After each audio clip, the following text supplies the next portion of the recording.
So finally, there is a TECNO phone that has wireless charging capacity. I'm talking about the TECNO Camon 30s Pro. Let's talk about it. So when I first saw the Camon 30s Pro, I didn't make anything special out of it because in my head, I'm just wondering, what is the S for? Now the TECNO Camon 30s Pro comes with a larger than usual box. And that is because this phone comes with this wireless charging pad, which is a very useful accessory when I am on my table editing videos and I just need to charge my phone while I am working. There is also this MagSafe themed protective case that allows the magnetic charging pad to snap in position when you want to use it so that you can have effective wireless charging. It also protects the phone, and I like the fact that it is very light, so it doesn't in any way add too much to the already light nature of this phone. Now you can see other accessories that comes with the phone, like this 45 watts charging adapter and also the screen protector for the curved AMOLED display, which we're going to talk more about very soon. Now you can get this phone in the market right now for around 387,000 naira, and with that you'll be getting the 8 gigs of RAM with 256 gigs of internal storage. It has a 6.78 inches AMOLED display with a 120 Hz refresh rate. It is a curved display with a 1080 pixel resolution and is protected by Corning Gorilla Glass, which are all very premium features for any display at this price point.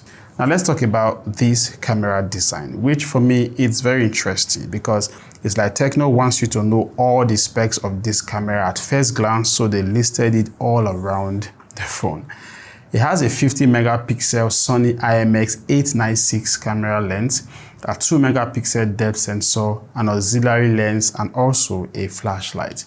We also have this breathing light, which you can remember it's also in the regular Camon series. It comes in really handy when you are making videos or when you are charging the phone. Now, if there is something I have enjoyed doing with this phone since I've had it for like 5 days, is taking pictures with it. Trust me, the camera of this phone is dope.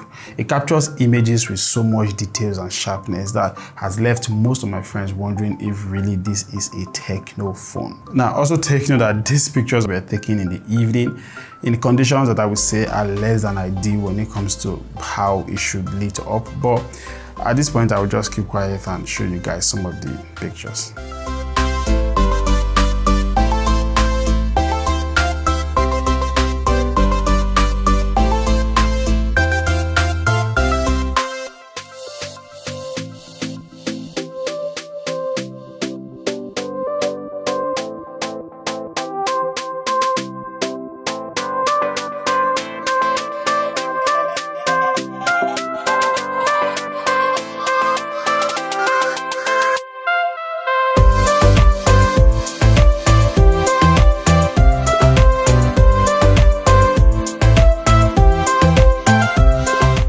Now, I also took some night photos because at this price point, I would expect that whether I'm taking pictures during the day or at night, I should get very good quality photos. And once again, it was really impressive.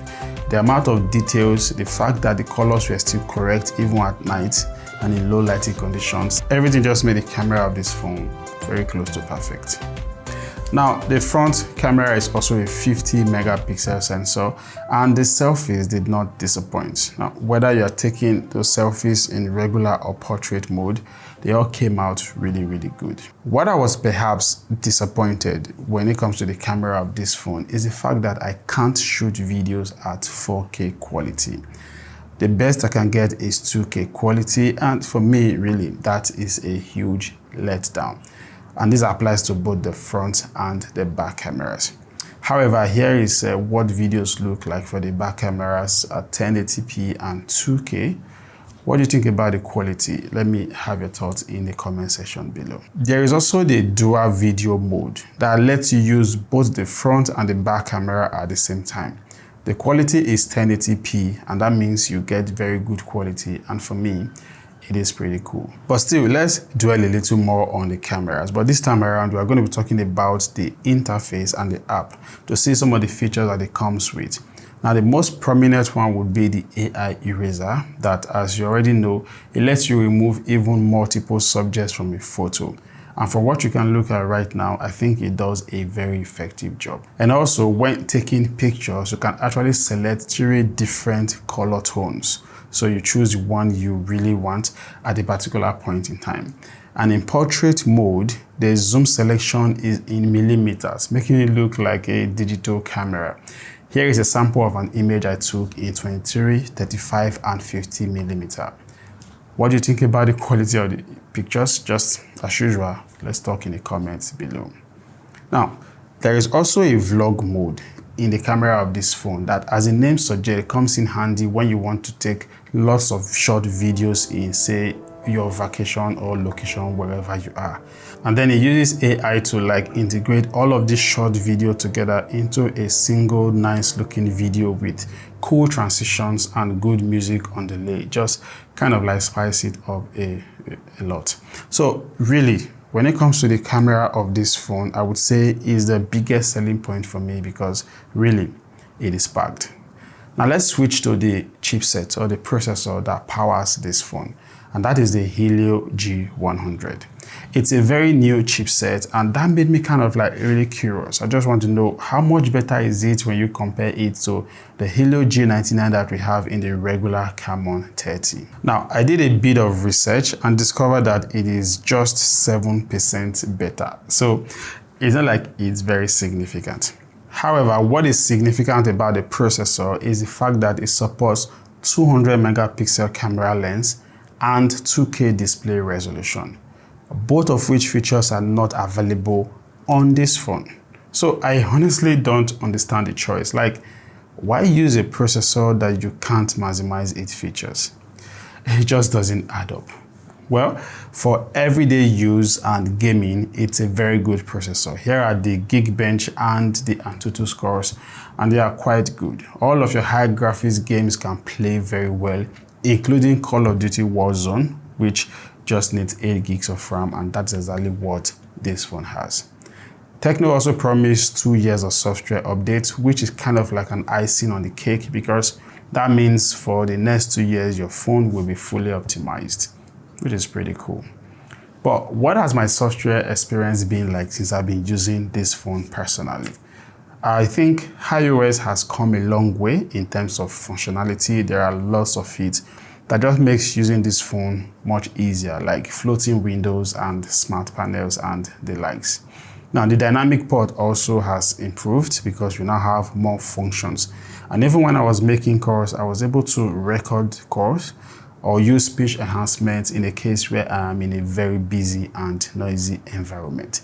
Super cool features, yeah. However, the presence of so many bloatwares on a phone as expensive as this is a bit annoying. And then also, word of advice, yeah, the haptics on this phone is not cool at all. You really want to like turn it off, just turn it off, yeah.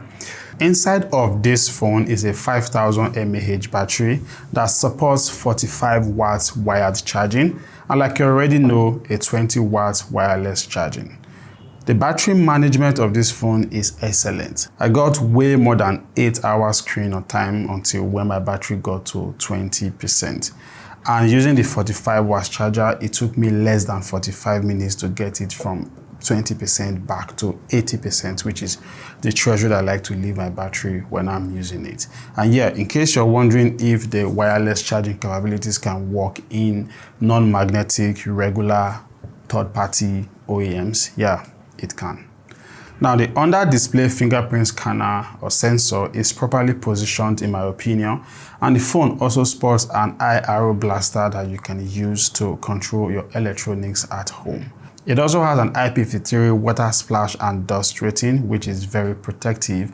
And when it comes to network connectivity here, I was able to get up to 4.5G. Not 5G, but still pretty cool. Yeah.